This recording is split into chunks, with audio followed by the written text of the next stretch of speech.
Kashmir crowd में आपका खैर मकदम है। आज मेरे साथ है इम्तियाज़ परे।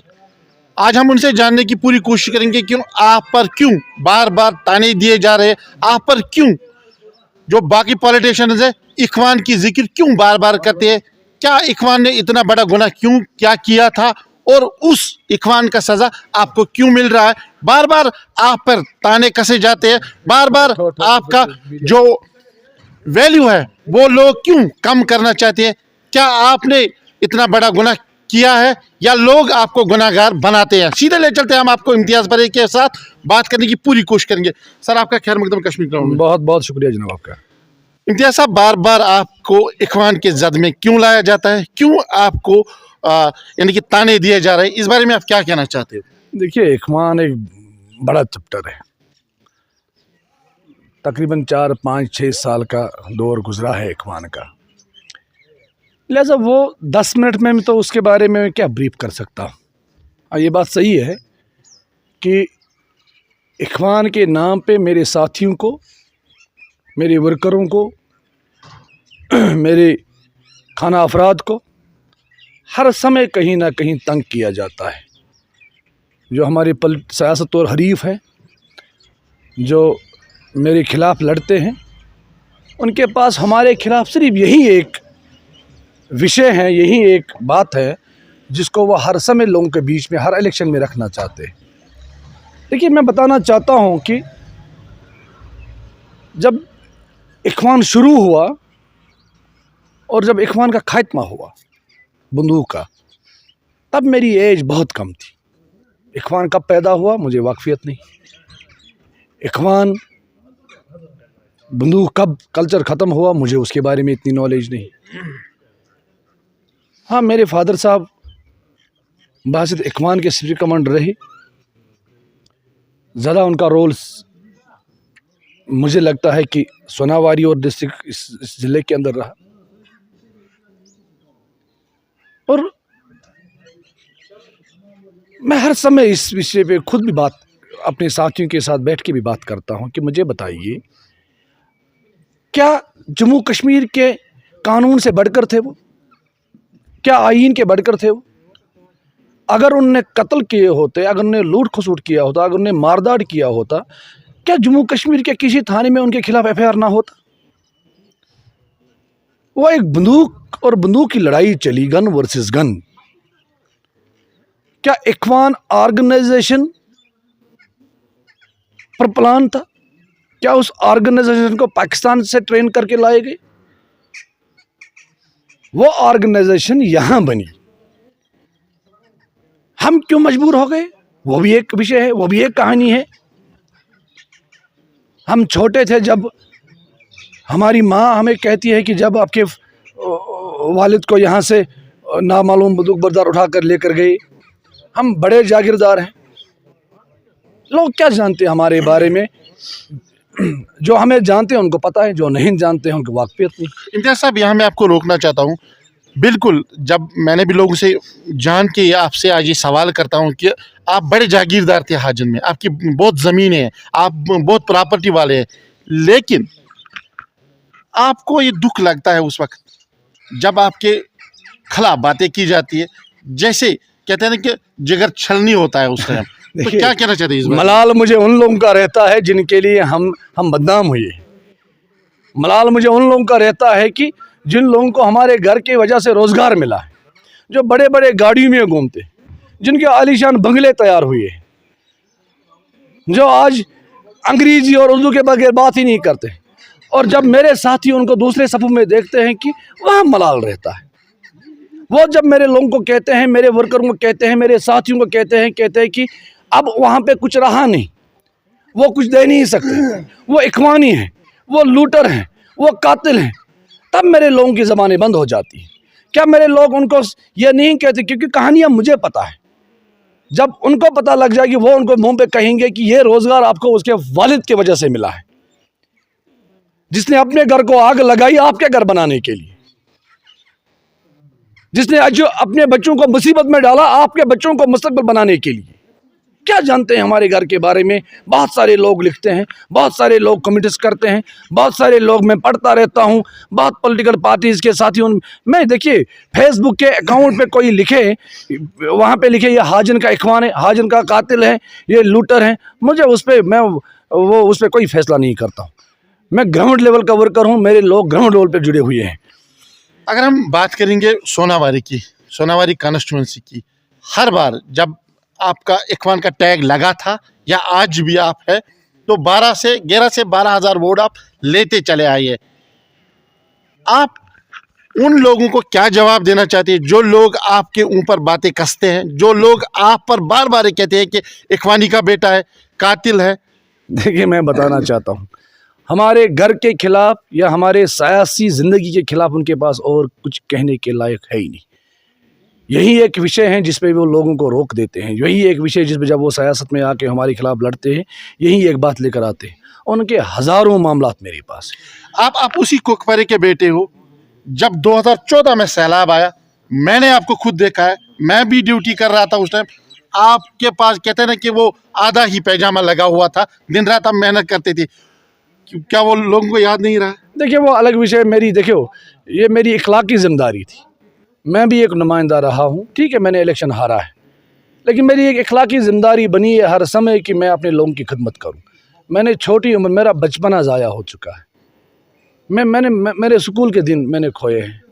अब जब हिस्ट्री पढ़ी जाती है कि क्या, जब लोग कहते कि हम बड़े होके कहते कि जब मैं उनके साथ ग्राउंड में खेला करता था, जब हम स्कूल में इकट्ठा पढ़ते थे, जब देखो कि ये दिन तो मैंने खोए हैं। लेकिन मैं तब बालिग हुआ हूँ नाबालिग की उम्र में, ठीक है। एक टैग लगा है इख्वान, एक मैंने कहा ना कि इख्वान कितना मैं अपने आप को उसमें क्लियर करूँ, ठीक है। अब मेरा ब्रांड है, अब मैं क्या कर सकता हूँ? अब लोगों ने ठोस दिया मेरे ही ऊपर, मैं कहता हूँ कि अब इख्वान मेरा ही ब्रांड है। अब क्या कर सकता हूँ मैं इसके बारे में, क्या कह सकता हूँ मैं अभी आपके इस पे क्या पता लाइव हो, क्या कर सकते हो कि आप रिकॉर्ड करते हो। आप जब ये कल चढ़ाओगे, बहुत सारे लोग माँ के नाम पे गालियाँ देते हैं, बहन के नाम पे गालियाँ देते हैं, मेरे फादर के कब्र के नाम पे गालियाँ देते हैं, मेरे साथियों के नाम पे गालियाँ देते हैं। मुझे उससे कोई तकलीफ़ नहीं होती है, मुझे उससे कोई मलाल नहीं रहता है, ठीक है। जो मुझे जानते नहीं हैं, जो मेरे घर के बारे में नहीं जानते हैं, वो लिखे, मुझे कोई एतराज़। लेकिन जो जानने वाले लोग हैं उनको पता है, उनको वाक़फ़ियत है, वो जानते हैं। लेकिन आने वाले वक्त में अब इस चैप्टर को मैं एक बार क्लियर करना चाहता हूँ। मैं कहता हूँ उन सारी पॉलिटिकल पार्टीज़ के लीडरों को, समाजी कारकुनों को, मैं कहता हूँ कि आप आइए सामने, आप आइए सामने और इस पे बात करें। इस पे बात कर सकते। इख्वान एक अवटला बंदूक था। इख्वान क्यों बना, क्या वजह रही इख्वान बनने की, किस लिए बना इख्वान, कौन थे वो इख्वानीस, कहां से आए थे वो? अगर वो पाकिस्तान ट्रेन थे, इख्वानी कैसे बना? क्या सोच था उनका इख्वान बनाने का, क्या सोच लेकर आए थे वो पाकिस्तान से, किनको उनको तैयार किया, क्या वजह रही यहाँ पे गवर्नमेंट ऑर्गेनाइजेशन बनी इख्वान? लेकिन क्या आप वो चीज़ें भूल जाते हो? जब गुलाम नबी आज़ाद की सरबराही में हुकूमत थी, चीफ मिनिस्टर गुलाम नबी आज़ाद साहब थे, क्या कानून के दायरे में रहने वाले लोग जेल नहीं गए? क्या कानून के इदारों में रहने वाले साथी कभी ना कभी गलतियां उनसे नहीं होती हैं? जो कानून के दायरे में हैं, जिनके लिए कानून बना है, जो कानून के मुहाफिज हैं, क्या वो वक्तन फ़वक्तन उनसे कहीं कोताही या खामियां नहीं रहती हैं? उन पे कोई बात नहीं करता, उनके बारे में कोई तज़किरा नहीं होता। हम जब आँख करते तो हो जाते हैं बदनाम, वो कत्ल भी करते हैं, कोई चर्चा नहीं। मेरे हरीफ यहाँ पे जो सियासत और हरीफ है, वो दूध के दले हुए लोग नहीं है। वो दूध के, वो अपने नाकामियों को, वो अपने जो उनने लोगों के साथ किया है, उसको छुपाने का इनका एक ही रास्ता निकलता है कि हम इख्वान के इश्यूज़ को सामने लाके लोगों को खड़ा करेंगे और लोग हमारी इसको याद करके वो हमारा वो किया कर्म भूल जाएंगे। ऐसा नहीं होगा। अब लोग इनसे हिसाब लेंगे। हर समय इख्वान का चैप्टर नहीं चलेगा, हर समय इख्वान की बात अब नहीं होगी। क्या खता थी मेरे फादर साहब की? क्या उनके दौर में गरीब और यतीम और मोहताज लड़कियों की शादी नहीं हुई? क्या मजलूम लड़कियों की शादी नहीं हुई?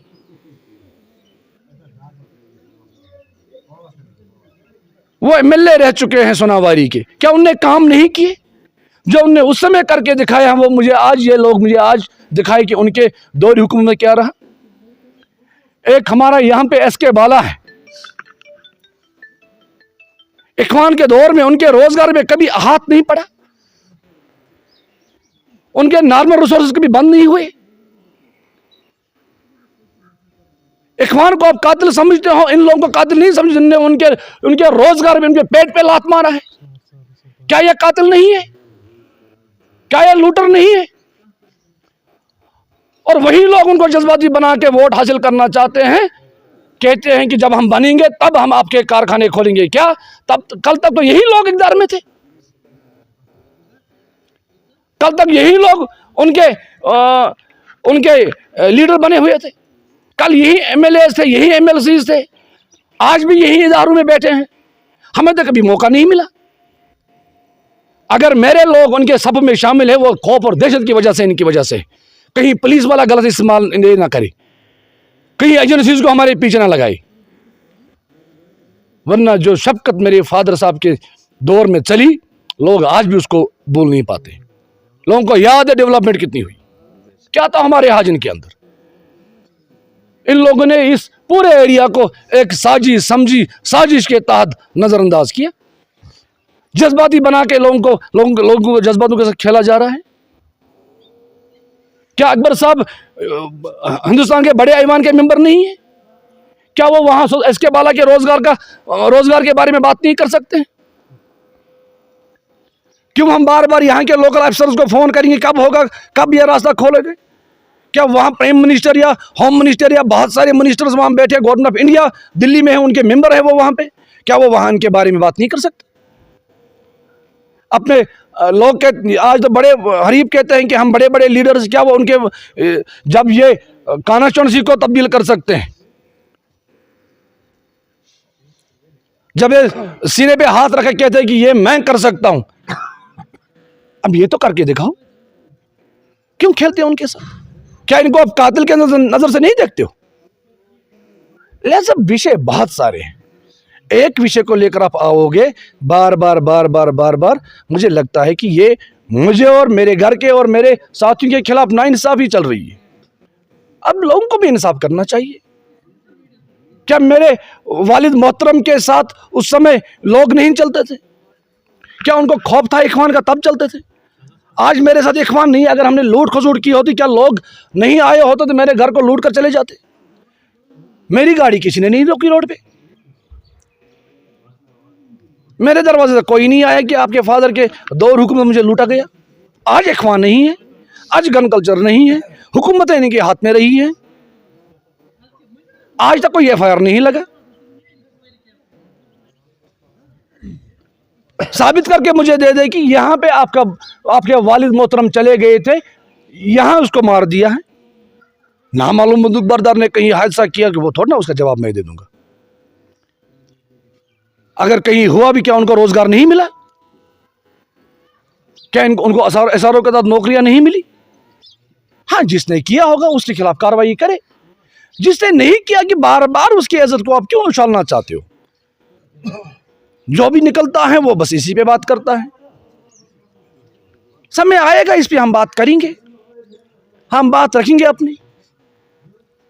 मेरी कोई आइडेंटिटी क्राइसिस नहीं है, जो लोग मुझे जानते हैं, मुझे कोई शर्मिंदगी नहीं होती है, मेरे लोगों को कोई शर्मिंदगी नहीं है मेरे साथ जुड़ने की। क्या ये अपने अपने इलाकों में ये नामवर लोग नहीं है?